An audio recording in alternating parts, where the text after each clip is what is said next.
Hi అండి, welcome back to our channel. ఈరోజు మన వీడియోలో ఇలా ఈ పప్పుతో కనుక పప్పు చెక్క చేశారంటే టేస్ట్ మాత్రం చాలా బాగుంటుందండి. అదేనండి, పుట్నాల పప్పు శనగలు ఉంటాయి కదా, ఇలా వేయించిన శనగల్ని పొట్టుతో సహా దొరుకుతాయి కదా మనకి ప్యాకెట్. తింటుంటే ఉప్పుగా అనిపిస్తాయి కదా. ఈ శనగల్ని నేను 2 ప్యాకెట్స్ తీసుకున్నాను, అంటే 1 కప్ తీసుకున్నాను. 1/2 కిలో తీసుకొని పొట్టు లేకుండా చెరిగేసుకోవాలి నీట్గా. ఇలా పొట్టంతా క్లీన్ చేసేసుకొని ఒక బౌల్లో వేసుకున్నాను.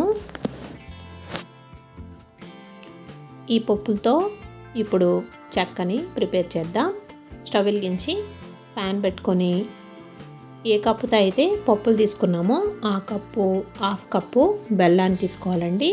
1 కప్పుకి 1/2 కప్పు బెల్లం అయితే సరిపోతుంది. ఇలా బెల్లం వేసుకొని 1/2 కప్పు వాటర్ వేసుకోవాలి. వాటర్ ఎన్నో పోయకూడదండి, కొద్దిగానే వేసుకోవాలి. ఎక్కువ వాటర్ వేసుకున్నామంటే మనం పాకం రావడానికి చాలా టైం పడుతుంది. నేను వేసుకున్న వాటర్ ఎంతంటే చిన్న టీ గ్లాస్ అండి, టీ గ్లాస్తో వేసుకున్నాను. ఇలా వేసుకొని ఈ బెల్లం అంతా బాగా మెల్ట్ అయ్యే వరకు కలుపుకోవాలి.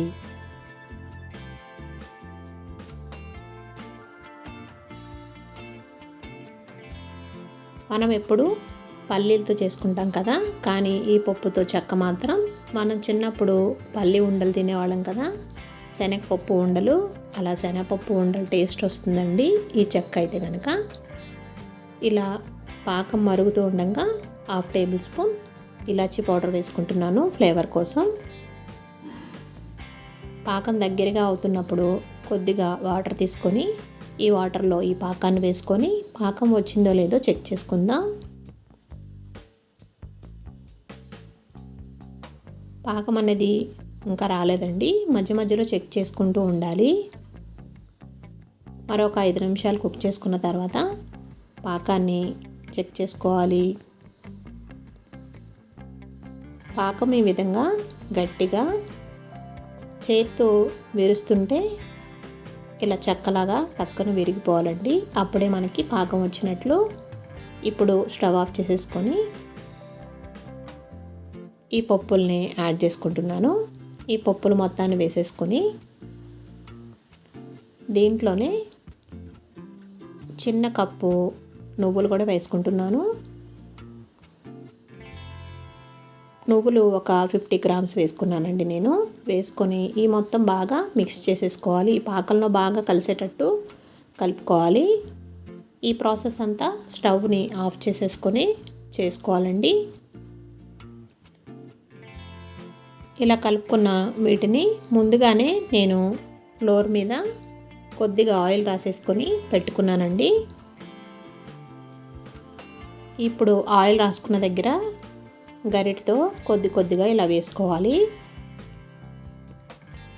వేసుకొని ఇలా ప్రెస్ చేసేసుకున్నామంటే పప్పు చెక్క అనేది చక్కగా రౌండ్గా పల్చగా వస్తుందండి ఇలా చేసుకోవడం వల్ల. అదే మొత్తం ఒకే దగ్గర వేసేసుకొని స్ప్రెడ్ చేసుకున్నామంటే మనకి పప్పు చెక్క అనేది కొంచెం మందంగా వస్తుంది. ఇలా అయితే చాలా ఈజీగా ఉంటుంది, తీయడానికి కూడా తీసేటప్పుడు చక్కగా వచ్చేస్తుందండి. పప్పు చెక్క కూడా మనకి బయట దొరికే పప్పు చెక్కలాగే పల్చగా వస్తుంది. పీసెస్ అన్నీ చాలా పల్చగా వస్తాయి. ఇలా కొద్దిగా వేసేసుకోవాలి.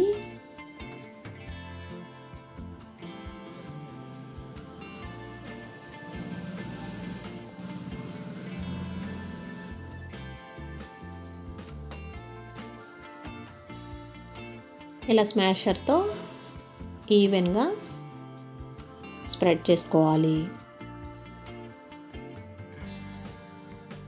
కొద్దిగా వేడిగా ఉంటుంది కాబట్టి నిదానంగా ఆయిల్ అప్లై చేసుకొని చేతికి ఇలా ప్రెస్ చేసుకోవాలి. లేదంటే చపాతీ కర్రతో కూడా చేసుకోవచ్చండి, చాలా ఈజీగా వచ్చేస్తాయి.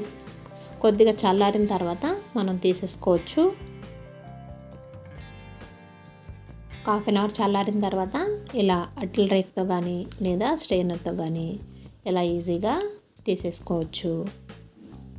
పప్పు చెక్క అనేది రెడీ అయిపోయిందండి. ఈవినింగ్ స్నాక్స్ కింద పిల్లలకి చాలా ఇష్టంగా తింటారు. హెల్త్కి కూడా చాలా మంచిదండి. ఈ టేస్టీగా ఉండే పప్పు చెక్క కనుక మీకు నచ్చినట్లయితే తప్పకుండా లైక్ చేయండి. మీరు కూడా ట్రై చేసి ఎలా వచ్చిందో కామెంట్ సెక్షన్లో కామెంట్ పెట్టండి. చూస్తున్నారు కానీ లైక్ చేయడం లేదండి. ప్లీజ్ లైక్ చేయండి. Thanks for watching.